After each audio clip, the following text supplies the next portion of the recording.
2,000 years later.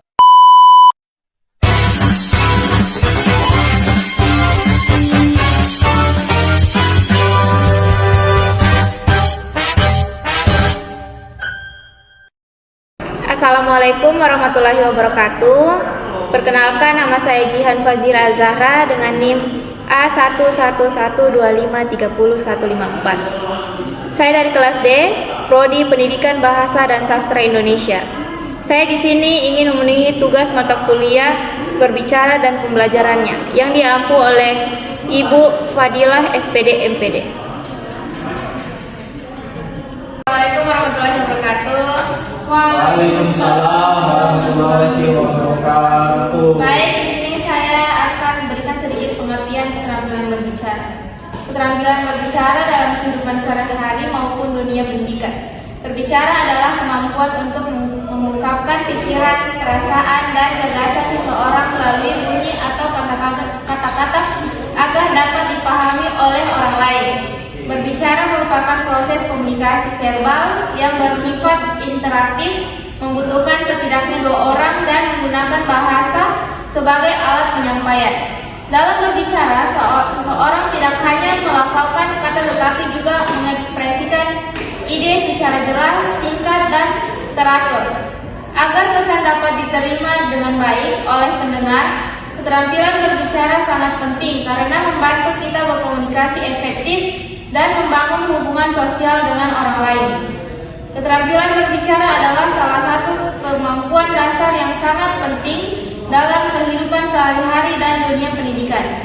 Berbicara bukan sekedar mengucapkan kata-kata, tetapi merupakan proses penyampaian gagasan, pikiran, perasaan, dan informasi secara lisan kepada orang lain, dengan tujuan agar pesan tersebut dapat dipahami dengan jelas dan efektif.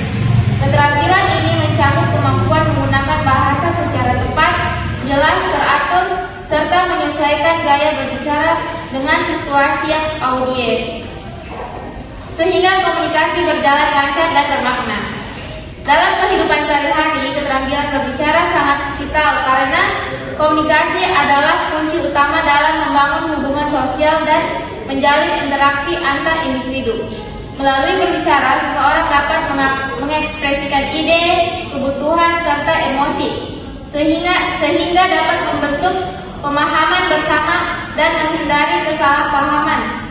Kemampuan berbicara yang baik juga meningkatkan rasa percaya diri seseorang dalam berinteraksi sosial, membuatnya lebih mudah mempengaruhi dan membujuk orang lain, serta membangun citra diri yang positif. Selain itu, tingkatnya kemampuan berbicara juga berguna dalam berbagai situasi seperti negosiasi, debat, presentasi, dan bahkan dalam kehidupan sehari-hari seperti berbicara dengan keluarga, teman, atau rekan kerja.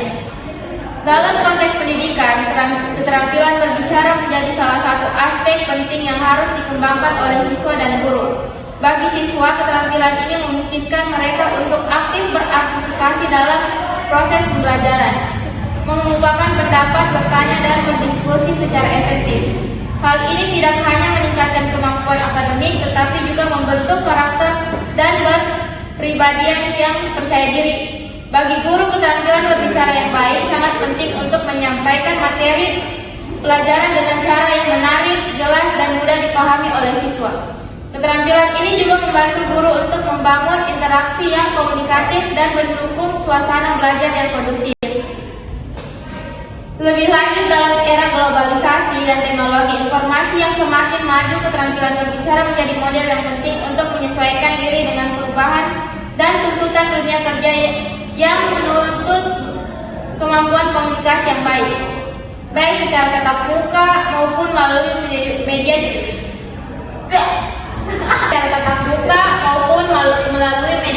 digital. Kemampuan berbicara yang mumpuni membuka peluang untuk meraih karir yang lebih baik, memperluas jaringan sosial dan profesional, serta memberi pengaruh positif dalam berbagai aspek kehidupan.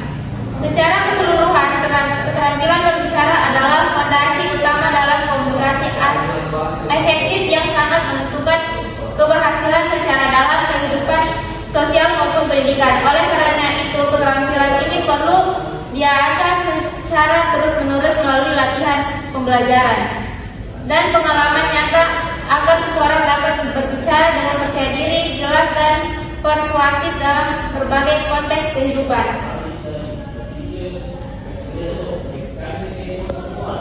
Metode atau strategi pembelajaran berbicara, misalnya metode debat adalah strategi pembelajaran berbicara yang sangat efektif dan interaktif. Dalam debat, peserta didik terbagi menjadi dua kelompok dengan pendapat yang berlawanan, yaitu kelompok pro yang mendukung sebuah pernyataan dan kelompok kontra yang menentangnya. Tujuan utama dari debat adalah agar peserta didik aktif berargumentasi, berpikir kritis, dan melatih kemampuan berbicara secara sistematis dan persuasif. Debat juga bukan sekadar adu pendapat, tapi sebuah proses belajar yang mengajarkan siswa untuk mengkaji isu kontroversial secara mendalam, menyusun argumen yang logis, dan mendengarkan argumen lawan secara objektif. Proses ini membangun keterampilan berbicara kritis sekaligus memperkaya wawasan siswa.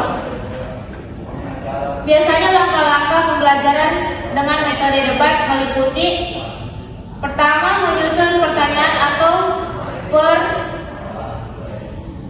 pernyataan kontroversial yang relevan dengan materi pembelajaran. Kedua, membagi kelas menjadi dua tim, yaitu tim pro dan kontra secara acak. Tiga, membentuk sekelompok dalam masing-masing tim untuk menyiapkan argumen dan memilih juru bicara. Empat, menyiapkan posisi duduk dan memungkinkan interaksi antar juru bicara kedua pihak. Lima, melaksanakan debat dengan penyampaian argumen pembuka, tanggapan, dan penutup. Terakhir, diskusi dan refleksi bersama untuk menilai argumen mana yang paling kuat. Metode ini sudah terbukti meningkatkan kemampuan berbicara siswa secara signifikan, termasuk aspek kosakata, intonasi, pengucapan, dan keberanian berbicara di depan umum. Selain itu, pembelajaran debat membantu menciptakan suasana kelas yang lebih aktif dan persuasif. Metode sudah berapa menit? Sudah, tinggal. Oke, sekian pemaparan materi dari saya. Saya akhiri. Wabillahi taufiq wal hidayah. Wassalamualaikum warahmatullahi wabarakatuh. Waalaikumsalam warahmatullahi wabarakatuh.